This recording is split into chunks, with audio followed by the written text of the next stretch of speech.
Is there one? Oh, there is. Hello and good morning. Welcome to Wednesdays with Willa. I am your host, Willa White. I'm a spiritual medium, and this is my weekly podcast show that airs on my Facebook page, Willa White Medium, and also goes out in the Lilydale Assembly Facebook page and my YouTube channel and all of those great places.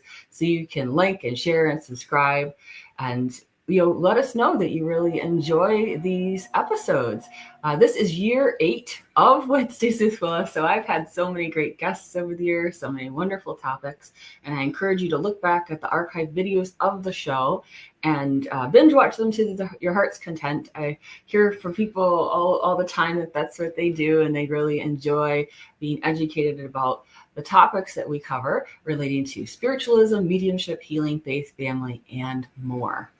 And our topic today will be Lilydale and the spiritual shift. And my guest today is Tom Cratsley. Hello, Tom. Good morning. Good morning. We're so glad to have you back. Yeah, it's nice to be with you as always. Yeah. Tom's been on my show throughout those 8 years. And we've done many wonderful shows. He's a spiritual teacher and a spiritual healer, and well known for his greater understanding and depth in that healing field. And you've even come on the show to talk about your method of restructuring, which is really wonderful. Look back at the archive videos for that show. He's also our resident expert in Andrew Jackson Davis. Yeah, and we've done 2 different shows with that one. One that gives you a good overview of Andrew Jackson Davis, and then another one that's about the super consciousness pathway, which I really enjoyed that one so much. And you've talked about the difference between spiritism, spiritualism, elemental healing, peace as a state of consciousness, and healing with the voice. That was a really neat one. How people can bring that healing into play by the voice, and you demonstrated when you were on the show that day too. And spirituality and technology. You did a meditation about the vital components in that one. That was so. Definitely look back at the archive videos of the show. Tom teaches classes locally around Lilydale and in Lilydale, and he'll be here this summer to teach various healing classes. Well, the primary one that is an annual event is the Healing Mastery class that's taught at the Healing Temple. Yes. Yeah, that's a week-long intensive. Yeah, it's fabulous. He brings over 30 years of understanding and teaching on those particular topics. Actually, giving my age away, it's actually over half a century now. It's amazing how once you blend so much with your own spiritual development, how it merges and time flies by while you're helping others. So yes, we're really grateful. You can check out more classes with Tom on the LilydaleAssembly.org website, because we're getting really close to the Lilydale Summer Season program starting in June. Opening day is June 20th. So definitely check out the website so you can make your plans to visit. But our topic today is Lilydale and the spiritual shift. Lilydale is a special place to many people, and they all have their own stories. There are some common themes that happen. And before we talk about Lilydale itself, we're going to better define, what does that phrase mean, spiritual shift? It means many things to many people, depending upon the state of consciousness you're in at the time. And so there are endless shifts that happen on the spiritual path. And anybody that's been on the spiritual path understands that. It's funny how I remember hearing from Christian background that I had as a kid, you're born again. Yes. And they speak of it as a single event. But I think you're born again many times in this life if you're focused on your upward mobility spiritually. So it's like where you are today, if you're on a spiritual path, is going to be very different from where you are 10 years from now. And there could be, many rebirths in that 10-year period. And I've experienced in my own lifetime. I'd like it. If I look back and can say, yeah, that was really a rebirth. Yeah. I discovered something new about myself, about life, and about my own capacity to be in sync with my spiritual truth, with the divine, etc.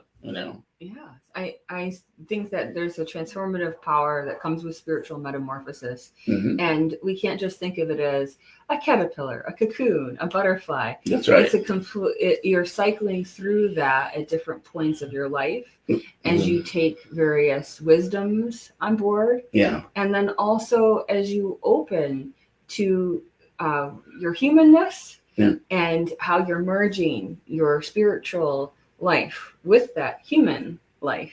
That's right. Yeah. And well, that's the that integration. That's a pattern of integration. That's the difficult thing. Sometimes it's like we recognize you go through a shift and you realize, boy, for me to hold on to this spiritual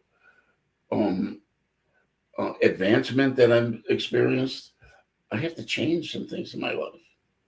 Truly, you come to that realization that's like, I have to change if I'm going to continue to experience the benefits of this spiritual shift. And then you have the option. Sometimes you change, sometimes you don't. That's right. Then if you don't, then you revisit it again. Because we have free will, and the way I look at it is, it's a little bit. It's not as black and white as this, but the universe can't put the check mark next to your name until you've accomplished the work, right? Yeah. And you also can't do someone else's homework for them, because the universe also knows that the check mark wasn't done by them, and so that's why some people have to go to summer school. Yeah. That's why they have a do-over, and I think that it's nice when we can have a do-over. Some things have to be ended, and there is no do-over. Yeah. But the spiritual progression is eternal and infinite here and in the hereafter. Yes. And the truth is that, one of the ways I like to look at it, every one of us is a work in progress. For sure. Yeah. Like no matter how far along you think you are on the scale, you're still a work in progress. That's right. And that the universe is perpetually expanding itself and discovering new ways. And so as a child of the universe, that's one of our roles as well. It's true. Yeah. Spiritual progression is eternal and infinite, and there's always something more to learn and grow and be. Yeah. And I also think that sometimes when we go into the illusion of separation from God, we're practicing the presence of God. Yeah. Right? Yeah. But then also it makes us become more aware of our words, our deeds, and perhaps working through self-discipline and healthy practice, right intention, so that we can have self-mastery too. Yeah. So those are all aspects of spiritual shift. Right. So to apply that to where we are now, right? So I'm in there's the scriptural passage that says the meek shall inherit the earth. Right? Yeah. And I think what we're in the process of doing is discovering the power of meekness. Okay. Yeah. And meek to me is not weak. Meek is acknowledging that the value everywhere in life, right?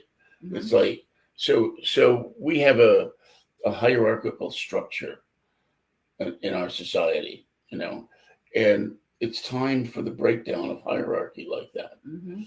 Especially what I would call false hierarchy, right? Yeah. And false hierarchy is believing that that you're superior without any good reason for that superiority. It's like there you go. Yeah. And to me, the only reasonable hierarchy for humans is one of skill.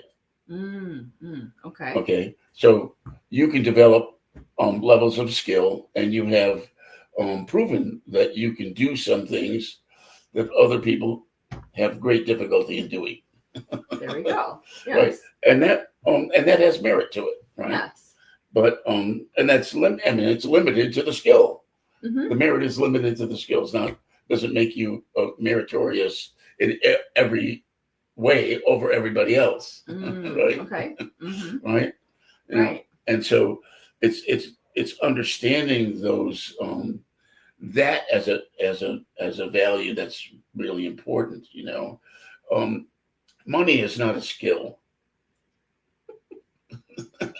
Money is a resource. It's a resource, but it's not a skill. Right.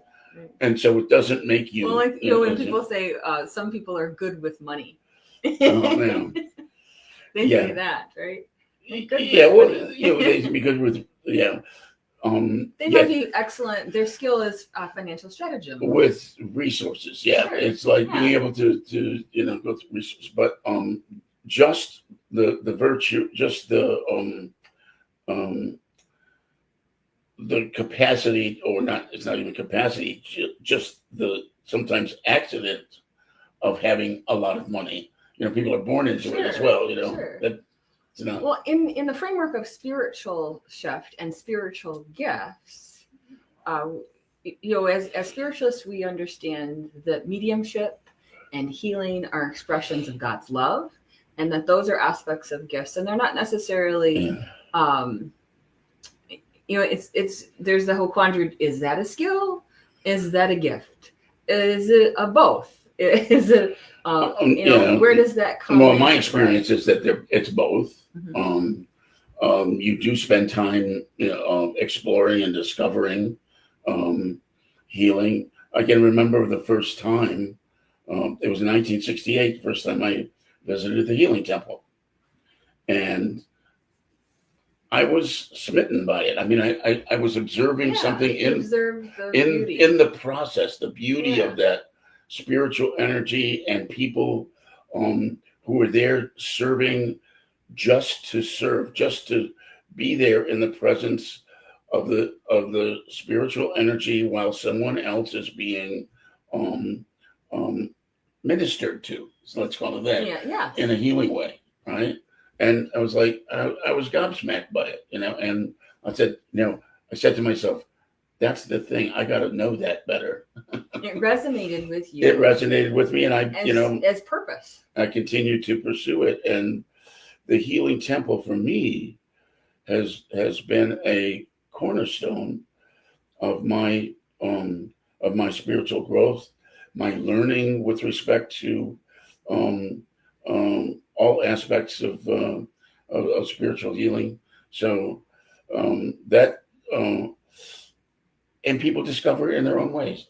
Yes. But that's been very powerful, and it's, in my experience over the last half century in Lilydale, it's been very, very powerful for many, many people who visit Lilydale.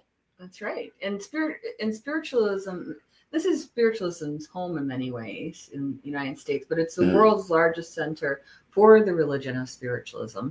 And for those of you who are as familiar with Lilydale as some of our viewers, this is a place that has really been a safe space for people to understand more about their healing abilities, more about mediumship, communication with other dimensions, having family reunions with their loved ones in spirit. Yeah. Those are such important aspects that love and life never truly die.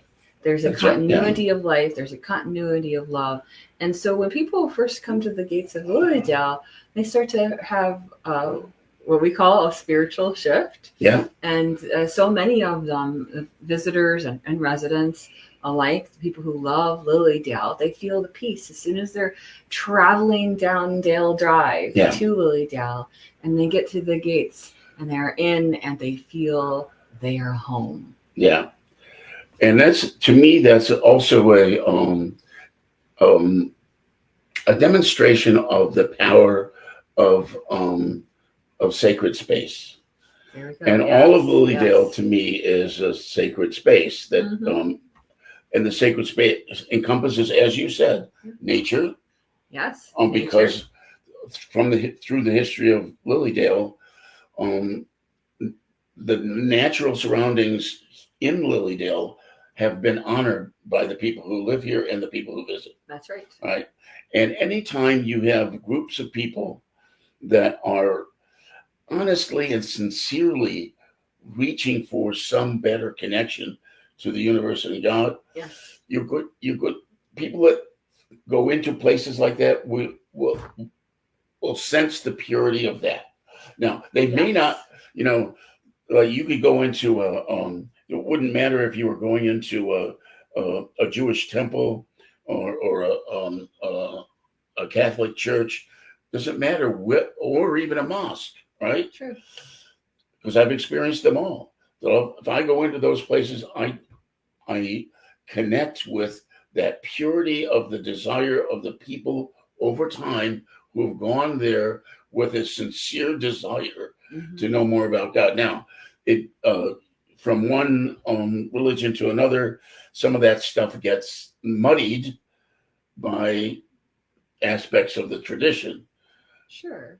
But the purity of that, of the individual reaching for their own spiritual enlightenment, their own spiritual understanding, that remains. And when you enter those places, I know when I enter them, I feel that I'm attuning to a particular vibrational frequency, and that I have a choice to find God in those places. That's right. And to find that which is the infinite, the universal source of all.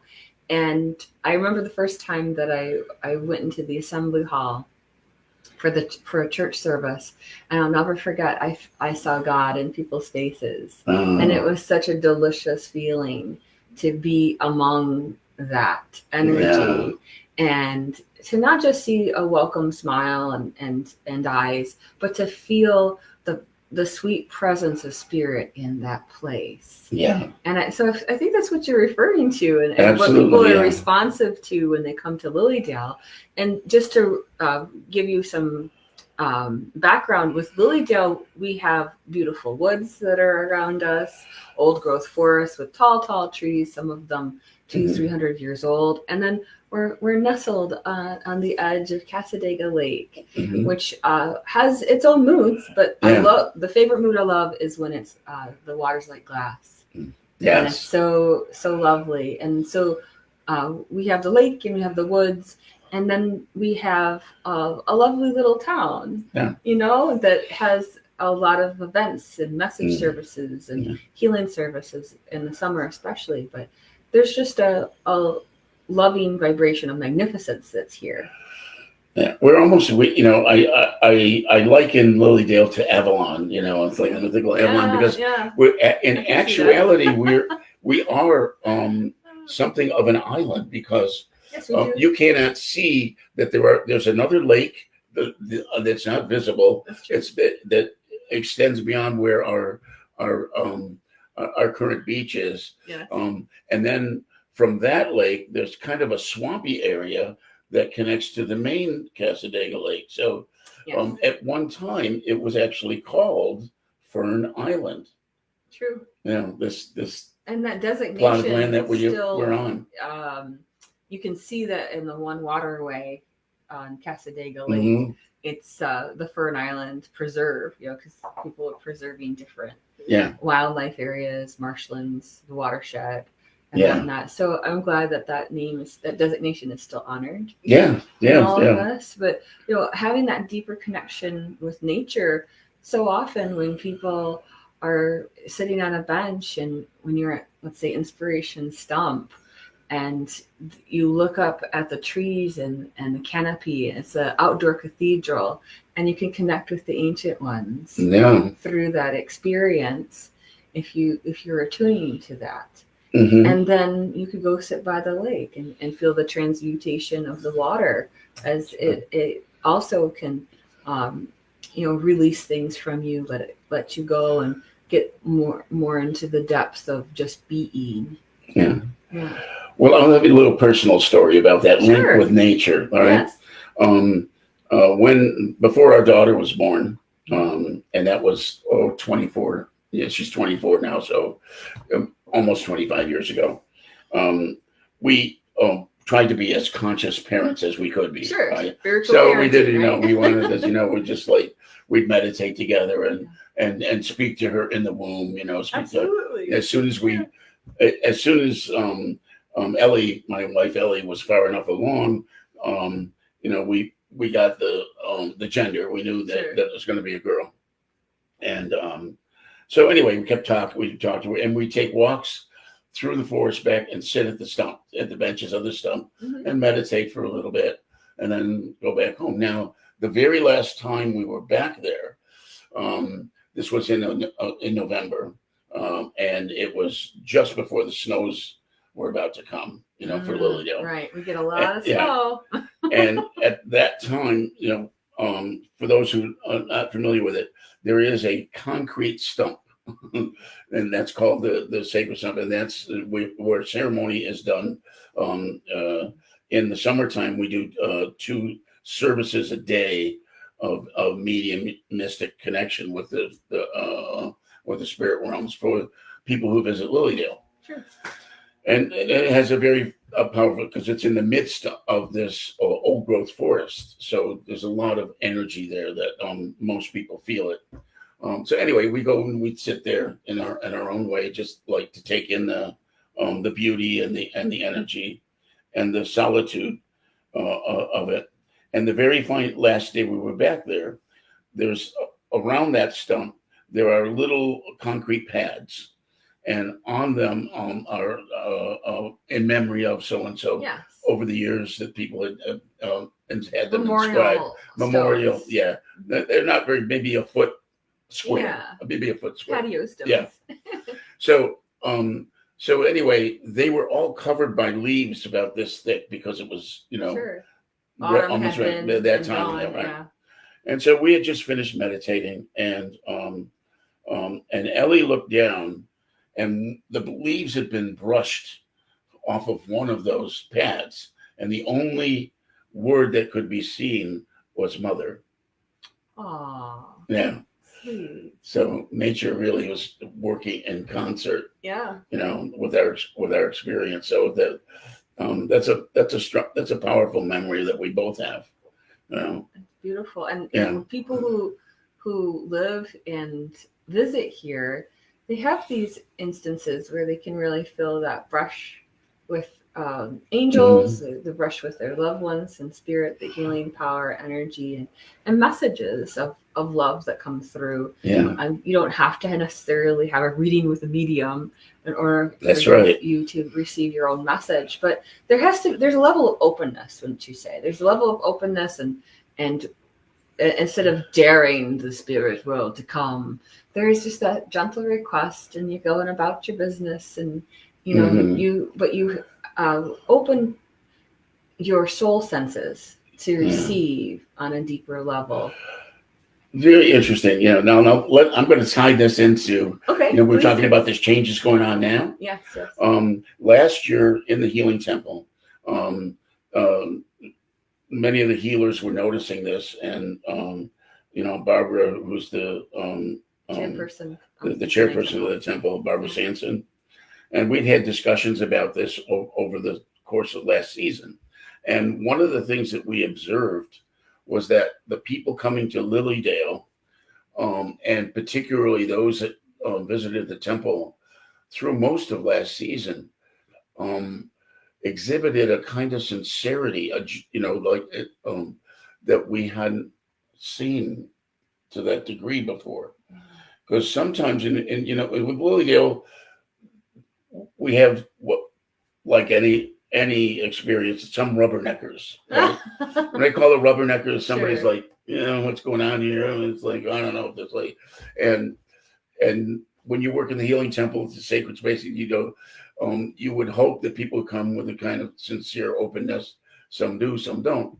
But mostly do. Last year in particular, there was there seemed to be a shift in that. It's like seemed to be the sincerity that people came with was quite inspiring to us. Yes. Because that meant that they were going to be more open to the healing coming through, and it amplifies the energy. Absolutely, because your attitude really does dictate what you'll receive, whether it's a reading or a healing, or your own connection with the divine. If you're in that gentle request open mode, the true seeker, without being all analytical minded and judgmental and bringing those kinds of things into the equation. But I don't even mind. Here's the thing: I don't even mind a sincere skeptic. Oh, there we go. As long as they're sincere. The sincerity matters. Right. The most sincere pumpkin patch. Yeah. It's the one great pumpkin will choose. Yeah. But that sense of be clear about that. I guess maybe there's a clarity of energy that you're responding to. Yeah. But when people come to Lilydale year after year, it's like their pilgrimage. It's their annual pilgrimage to reset, rejuvenate, to just be in a different space, because Lilydale is more of a slow space. Yes. It's 5 miles an hour here. Yeah. You're gonna walk. And in our in a universe of technological mayhem, this is true. It's a great.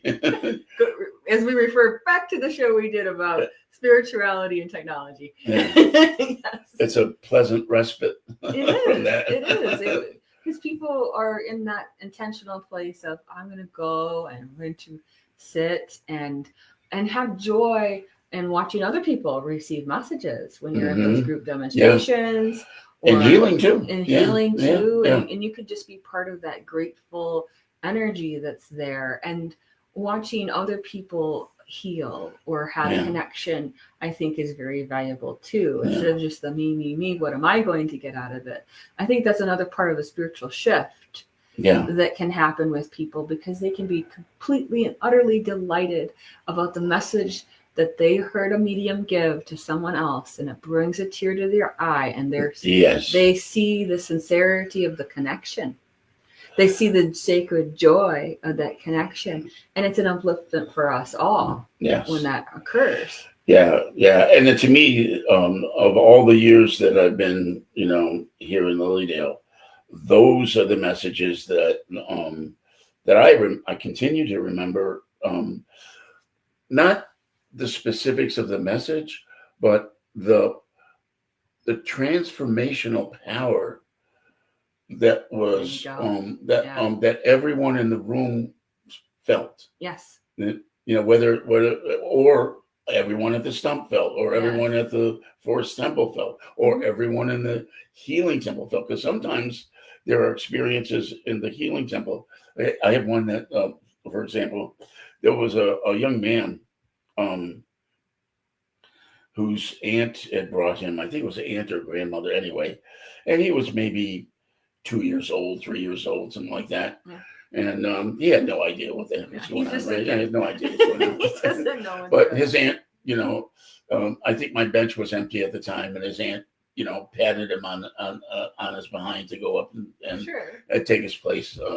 And so he sits on the healing bench, and immediately goes into a lotus position. And the energy that comes through is fantastic. And everybody in the temple was like experiencing this kid being anointed somehow.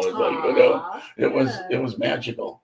He was in the flow of that. He was in the flow. When you get into the flow of it, it's but there beautiful. Here's the interesting thing though. He had no anticipation for it. It was like it was a moment. It was a moment that was important for him. Sure. And it's beyond rationality to understand what that is. Sure. But when you're in the presence of it, you're gobsmacked by it. That's right. And not every moment in Lilydale is going to be always in that space. Oh, of course. Because it's not. I don't feel it's necessarily healthy for people to be going all the time. But sometimes just having that shift and observing the shift and being part of the shift, there is a group shift that happens. It's a group. It's almost like a group lift. Sure. Yep. occurs in those moments. I think this would be a great time to talk about the dimensions of Lily Dale and the accessibility that we feel here in Lily Dale to connect with other dimensions, because that's essentially, in one hand, what we're doing. It's been the function of Lily Dale since its beginning. So, That's right. So again, that's part of that sacred space, so that when people come here, they often will begin to experience their own kind of dormant abilities. Right. Because everything here is accentuated in those realms. True. It actually inspires them to be in touch with that aspect and those gifts that they carry with them. Yes. Yeah. And I so often through the years, this is what people have reported to me, that they feel that all of a sudden, the other sensations of connection that they felt with spirit are all locked into place when they came to Lily Dale, because there were people of like mind, like intention, that were like, yeah, that's normal. And so it's so funny to me. People will be like, this weird thing happened. I felt my mom, I felt my dad, I felt my husband or my child and spirit around me, and I can't tell anybody else. I can't talk to them about this. And I'll be like, yeah, that's completely and utterly normal. Yeah, day in, day out, this is what I hear. And once they realize that it's a place of normalcy, they're able to access that more readily. They're able to have that be something that's part of their life in a healing capacity, in an empowering capacity. And it's one of the greatest joys I have, watching that shift happen in them, that they're like, oh my goodness, I'm not separated from my loved ones. No. Even though we talk about the different planes of existence, right? We have this physical earth plane. We still have spirit accessible to us. Not 24/7. You do not want 24/7 spirit contact, because then you wouldn't be interfacing with your living people effectively. Right. No, and that's one level, one of the dimensions, but there are certainly dimensions beyond that. You know, we have guides and teachers and yes, sir, the angelic realms that people are often sensitive to. Yes. Yeah. So all of those are aspects of what we call spiritual unfoldment, and being able to connect with those different levels. Yes, the intuition is awakened, and then it can also be cultivated, because there to some degree, as you're learning to have this, you're having a spiritual emergence, which I should reference back a couple weeks ago. I had Dr. Brenda Hawkins on the show, and we talked about spiritual emergence and mental health. So I refer people back to that episode, because it was really wonderful when people are first having experiences and like, I don't know, is this me making it up? Is this some other more questionable issue? Or is this the truth of the matter, as they really try to ferret out whether this is a true experience or not? So, go back and watch that show if you have some questions about that part of things. But when you're opening to these things and you're wanting to, you come to Lily Dale, and there's a wealth of classes, and it can almost be a little bit like, where do I start? And the way I look at it is you feel intuitively drawn to connect in a certain way.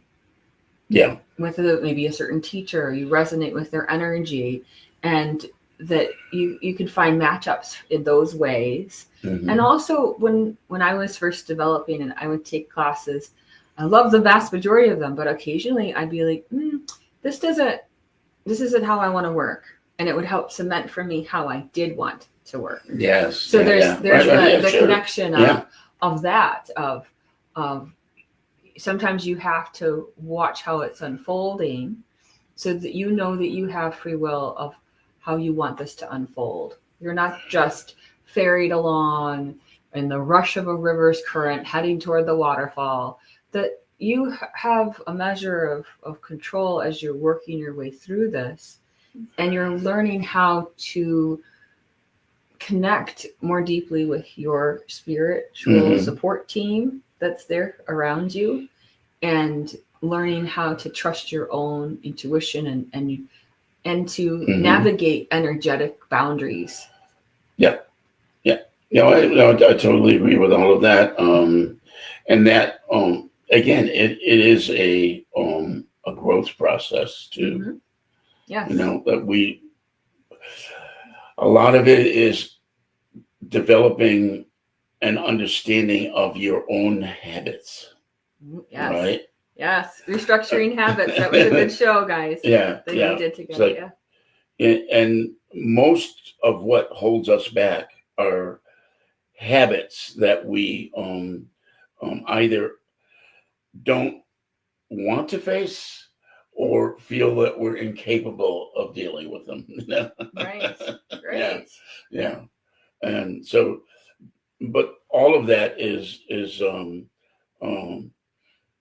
just habit, and all habits can be changed. Yeah, it could be habits that somebody else formed that you have taken on board within yourself. It could be things that you've kept in a negative circumstance because at least you know what to expect. Right. And I think also the fear of the unknown is a big thing that holds a person back too. Yeah. And so it could be like, well, maybe the grass won't be greener on the other side. Yeah. And life certainly does happen. Well, it's even more. It's almost a fixation on it never being greener. Well, there we go. The pessimist. This. If I move in this direction, it's always going to be disastrous. Sure. That kind of thing. Yeah, because they've gotten into the doom thoughts. Yeah. But we want to get back off of that fear voice and into what the soul's voice is telling you. And so when we think further on this, when we feel further into this in the soul senses, it does come to you integrating these things. So in terms of helping people understand how they can integrate that spiritual shift and how they can, we were talking about this before we were planning this episode, and you're developing, and competence was not the right word, but we haven't been able to figure out what word should be there instead, because yes, there's a hierarchy in some sense, but it's more just a comfort level. Okay. I feel like that it's not about achieving the spiritual comfort level though. Because so often you have to move past whatever you think is your comfort level. No, what I mean, a comfort level with spirit, with your spiritual connection. Trust. Yeah. I see. Okay. Yeah. So the more comfortable you get with it, the easier it is to take the next step. And moving upward, expanding your horizon, your understanding of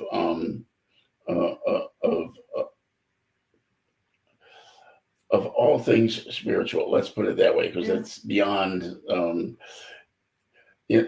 That's the tricky part about a lot of spiritual language. It's really beyond sometimes our three-dimensional conceptualization. Human construction of right, language. Exactly. Yes, yeah. It is. And as I say to my students, sometimes you just have to go ahead and get in the water. If you're going to learn how to swim, you have to get into the water. You have to be willing to try, and you'll learn the different strokes of how to be in the water. And it takes time. It takes practice. It's really an intentional thing that we can do. Do some people kind of stumble upon something? Absolutely, but they don't necessarily come to a greater understanding of it until they see how it can be applied in their life productively, or they're of service to others. And so these things take time.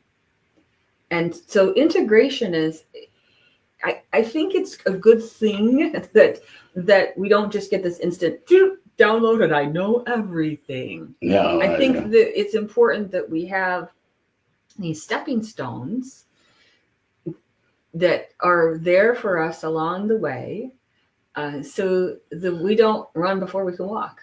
Right. Yeah. Well, I think maybe one of the best skills that you can develop spiritually is humility. Right. What you don't know. Because, just to recognize that in the vastness of the universe, any one of us is just, a speck. We're a speck. Well, I'm the speck doesn't mean that it's, spark. Yeah. Okay, we're just a spark. But it doesn't mean that the speck has no value at all. It's just compared to the entire universe, and our place in it, it's the need to conceptualize the meaning of all of that, what that is. The vastness of the cosmos. Yeah, right. And then, to hold yourself in it. I think it's always the, to me, the great unknown. I mean, it's okay to be in that place of modesty, when we know that there's so much more, and that we've at least have had some engagement with it. And we allow ourselves to, even on a daily, in meditation, if you do that on a daily basis, you allow yourself to have engagement with that. I like what the Native American term, which is the great mystery. Great mystery is, we're entering into and transcending the great mystery. Yeah. That is there, and there's so many reaches of space, and that's outer space and inner space that is going on as you're integrating these things. Now, one of the aspects of, and once you know more spiritually, with great power comes great responsibility. Yeah. And so you start to realize, I've got to be a little bit more careful about this. I've got to maybe not be so hypersensitive that I can't interact and interface with people here on the earth plane. I've got to bring sensitivity and compassion and that wealth of deep curiosity, and maybe even giving people the benefit of the doubt. Yeah. With these things, because sometimes if you are moving ahead in your spiritual path, sometimes judgment can flare because, as you said, you're like, well, I know more than they do. They should understand this. Mm-hmm. If they were more spiritual, right? Right. So we have to, you have to allow for their own engagement with it, Yes, you can't pull anybody else along with that. Yeah. And so it does shift. I have a lot of students and clients that sometimes as they're on the path, things start to change a bit in terms of family and friend dynamics. Oh, yeah. Because they are taking on a different way of being. And so they're not necessarily held to the hard and fast rules that they held themselves to before. Yeah, I think that's almost automatic. Yeah. It does happen. And it's like when you change, be prepared.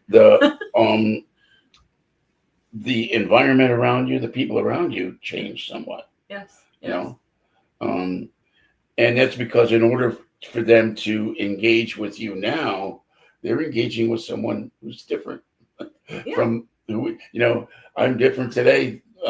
Definitely from where I was, even a year ago or 2 years ago. Right. There's a spiritual unfoldment that's constantly occurring, as we spoke about at the beginning, and it's very interesting how once you know what your thing is, that's your stumbling block, you'll see a lot of it. You'll be like, holy cow, they put wheel chucks in my life here and here, and I want to get on going. And then you're like, oh, this is what I needed to pause so that I could get this squared away in terms of how I want to energetically respond so that I'm not in a knee-jerk reaction about this event. As a medium, you probably notice you would attract clients who are going through the same issue. Yeah, it's interesting how that can happen. That you're like, oh, I've been there, to have a compassion level. But at the same time, isn't it wonderful that even if, and I know because his wife Ellie is a medium as well, and you as a healer, even if you've never experienced it yourself, there's a place in you that knows. Yeah. There's a knowing that is there. May not have walked in their shoes per se, but they haven't walked in yours either. Right. But you have a sense of these things, and that spirit will do their best to assist you in the healing or the counseling or, the message that is going on to try to help affect positive change or to bring comfort to people in those times. So that's all part of this. Sure. And what are some other aspects that you think would be important for people to recognize about their spiritual shift, about their integration of these gifts? Because there's a lot to having that experience. Sometimes with a spiritual shift, you may actually feel physical things happening. You might feel physical problems drop away or physical problems flare up because you're energetically getting ready to deal with them, eradicate them, move them, or gain greater understanding about them. I've noticed that as a pattern, haven't you? Yep. Yeah, definitely. Yeah. Oh, yeah. And certainly even in my own life, I've watched it where I might have been struggling with something physically, whether it's, aches and pains in certain parts of your body. Yes. And then when you address what's behind it, those pains will go away. Yeah, they can be. Yeah. But sometimes there's a flare up about these things as you really and truly clear it from you. And, it's really fascinating how healing works. And that as you move through that, there's a recognition of giving these things up to God, the divine source of all, and moving yourself into some measure of acceptance, but also willing to do your part. That's a big part of the healing prayer, for instance. Absolutely, yeah. With sincerity and honesty, I will do my parts. So we each have our parts. So even while you're up leveling, you're still having to deal with those aspects of it. Well, and that harkens back to that sincerity piece, right? Yes. Because when you're truly sincere, you actually are in a place of owning your pain. Yes. Right? Yeah. You have to own it before you can let it go. Right. Eckhart Tolle talks about the pain body and how the pain body of you on a dimensional level, right, is going to go, it's going to get your attention. And you have to decide what level of attention you need to address that with and what response you want to give that and how you're going to use that in your interactions with others wisely. Yep. Yeah. Yeah. All the above. All of the above. Okay. Well, there were people. If anybody wants to share some of your stories. I had experience last month I can't explain. It freaked me out. I never experienced anything like that. I felt like I was looking through my mother's eyes, and when I laughed, it was her laughing I could hear. Could something like that actually happen? It's been driving me crazy. Well, oh yes, you could channel the energy and start to have a recognition of who they are. Absolutely, yeah. And they could be very much you could have found a moment where your mother's spirit was very much with you, and so much so that you were able to kind of see through her eyes. And some mediums will have those experiences. They'll talk about seeing through the eyes of the spirit loved one. This is true. This is true. Yeah. And sometimes you get greater understanding about a person in spirit, also greater understanding about the living people around you.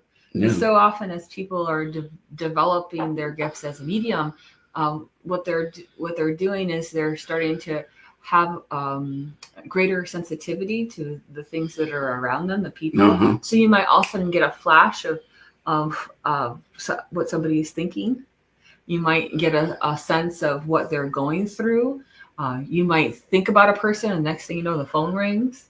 So these kinds of things sort of amplify the spiritual journey and manifest differently in different people. Because usually with spiritual gifts, you're going to find that you're better at certain aspects than you are at others.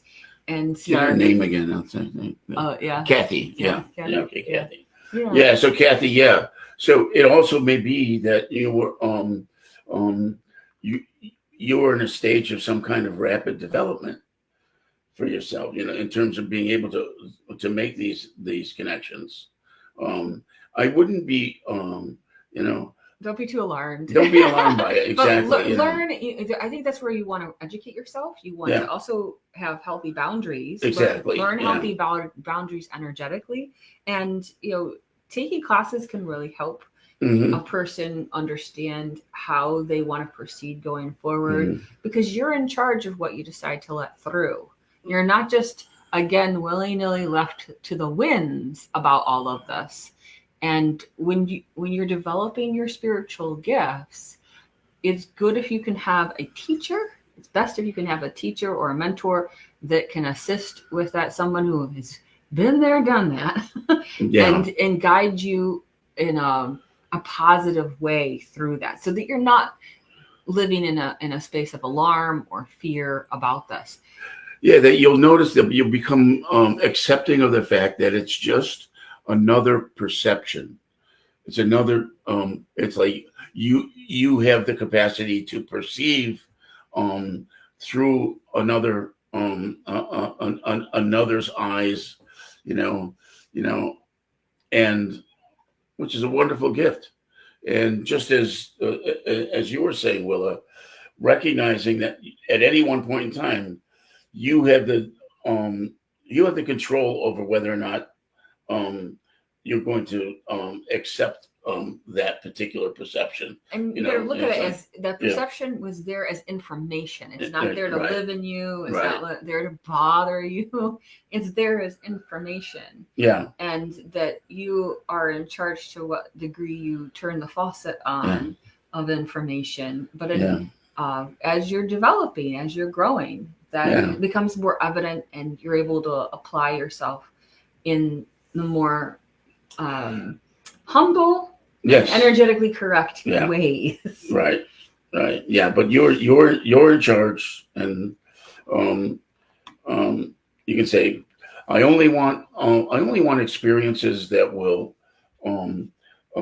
benefit everyone concerned, whether it's the spirit, myself, or the spirit. Yeah, whatever's in the highest and best good is a great phrase. As spiritualists, it's one phrases it's a favorite because it makes sure that the energy is correct for the situation. Now, just real briefly before we finish up our show for today, I will say that if you're feeling that you need more in terms of the coping strategies, if you're an empath, I have a video right now that you can watch on my website. You can get access to it.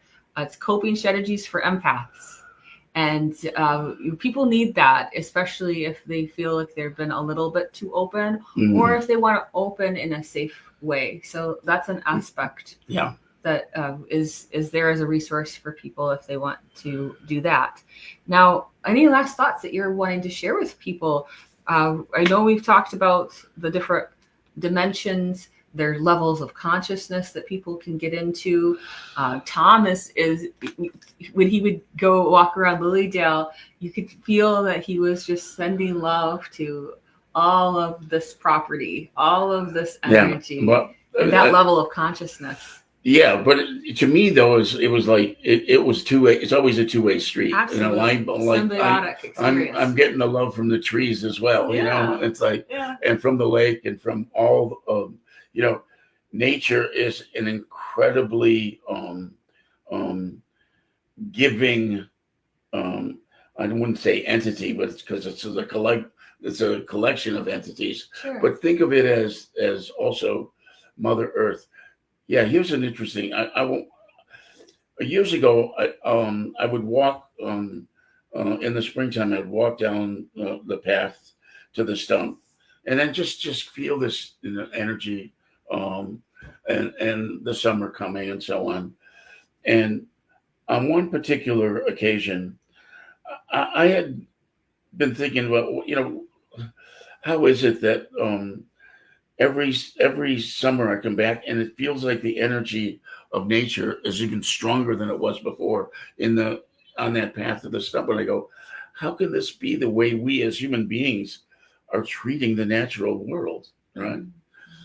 And then I felt this download from Mother Earth, like, oh no, we will give until you wake up. You know, Mother Earth is not going to attack us. We give until you wake up or destroy yourself. And I think that's the world that we're in. It's like it's time for us to really, truly accept the real gift of life here and our incredible opportunity of engaging with this world and with the natural world in a harmonious way. And it's still out there.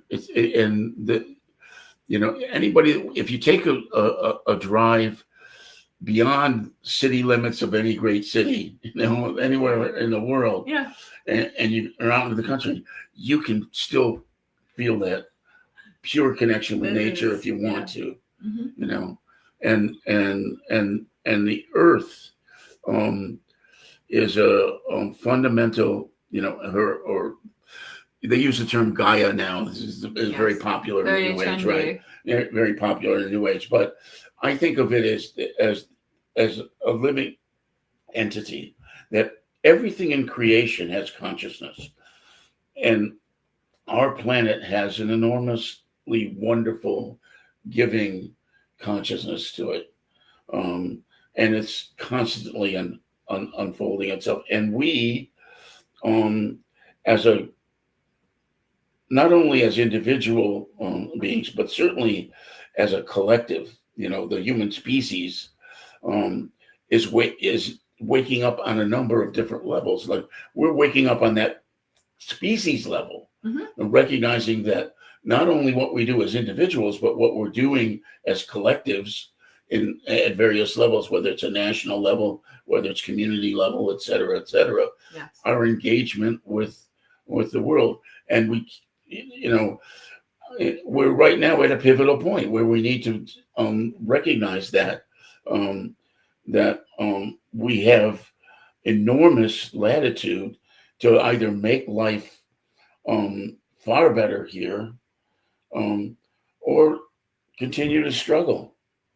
And I think that's the case for the world, for people in their workplace and their family life, and even in the microcosm of themselves. Yeah. So it goes to all those levels and degrees, and that way we want to bring that all together, right, and integrate it that's the word of the day. Yeah.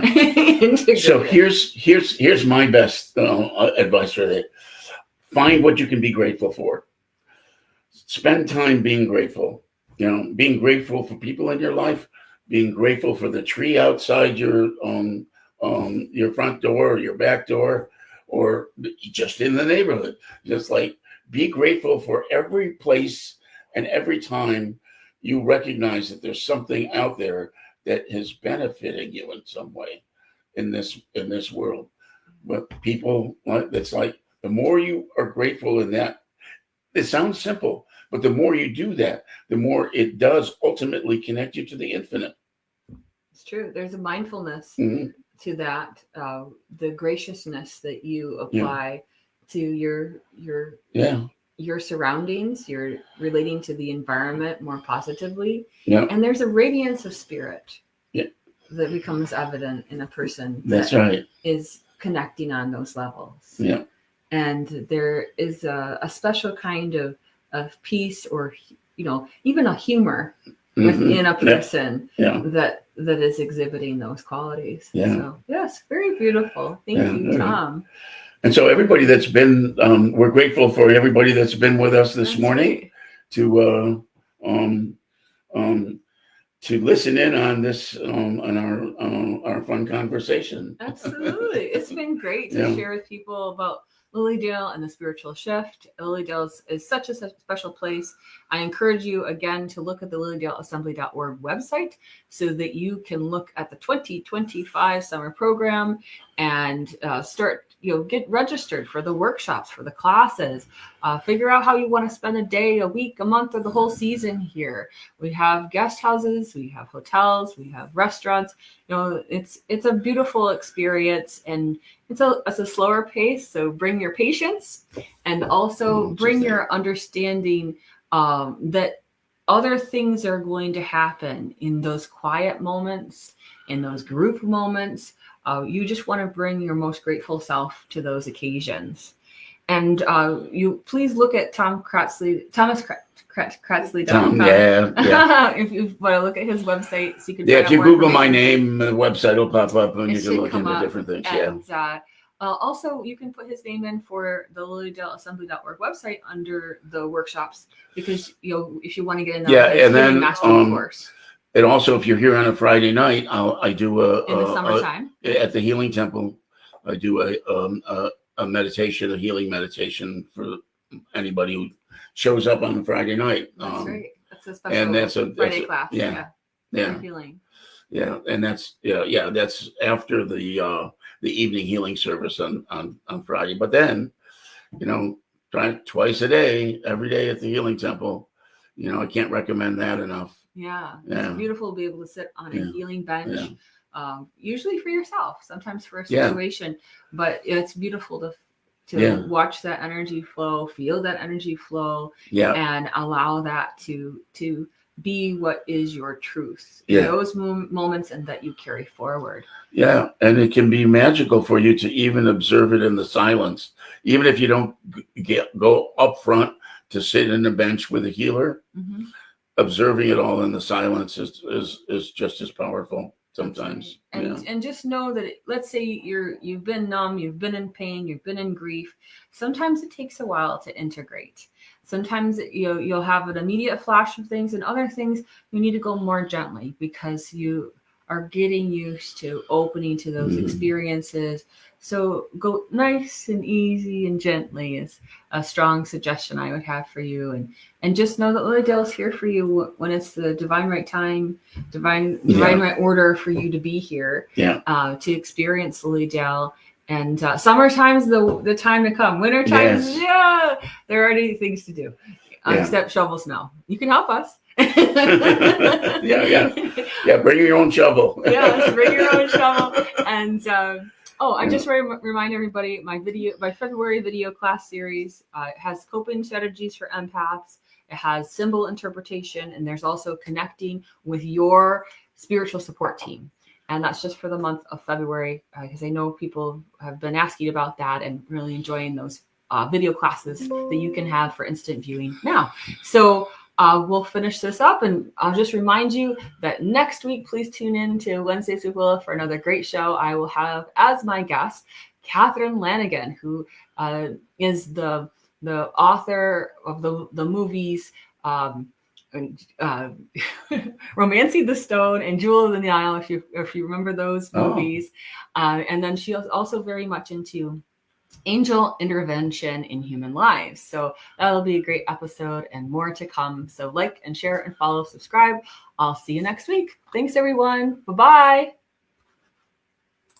That's next week, next month.